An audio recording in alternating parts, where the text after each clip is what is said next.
هقول لك على حاجه، في ناس ما ينفعش تبوظ خالص. والله زي كده. ليه بقى؟ لان الناس اللي زي كده لما بتبوظ بتخرب الدنيا. يعني انا حرفيا يوماتي بسبوسه، صينيه بسبوسه. مش انا مش بتاع قطعه ولا قطعتين، يعني يا باكل يا ما باكلش.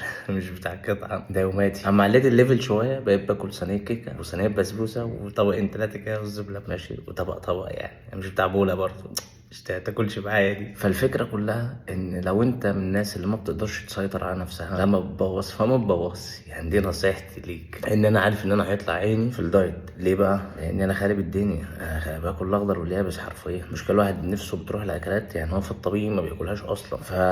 يعني حرام. تخيل انه يضرب يوميا صينيه بسبوسه، صينيه كيكه، رز بلبن ماشي. الحاجات دي بتخلص يوميا. طبعا بقى لو رحنا على الجانب التاني، انا ذكرت الحلويات لاني بحب الحلويات جدا. الحاجات الحلوه دي انا بحبها. لو رحنا على الجانب التاني بقى، اتفرج بقى بشاميل، محشي، مسقعه، فول وطعميه، جبنه رومي، فراخ متحمره في الزيت. مش عارف يعني انا لما ببوظ بخرب الدنيا. بص كاني كنتش عامل دايت قبل كده، ولا بعمل دايت، ولا بكلم الناس على التغذيه الصحيه ولا الكلام ده. وده اللي يودينا النقطه ان اي حد ممكن يبوظ. الفكره كلها ان انت تعرف تسيطر على نفسك امتى وهتلم نفسك امتى. انا عامل كده عشان بصراحه قعدت فتره كبيره عامل دايت صعب شويه، وبعدين انا عامل حسابي ان انا مش هعمل دايت غير في رمضان. فانا لحد رمضان معايا اوبشنات بقى ان انا اكل اللي انا عايزه. بس يعني كده انا عامل ده غصب عني مش مزاجي. في حاجات بنعملها مش بتكون اختياري، في حاجات بتكون اجباري عشان تلحق نفسك. فالفكره كلها ان انت تفهم جسمك عشان تعرف تسيطر على نفسك. فاهمني؟ بس كده. خلص دلوقتي بقى ونطلع نكمل. حتى بص الواحد وشه بقلص، واحد كان وشه ناشف بتاع.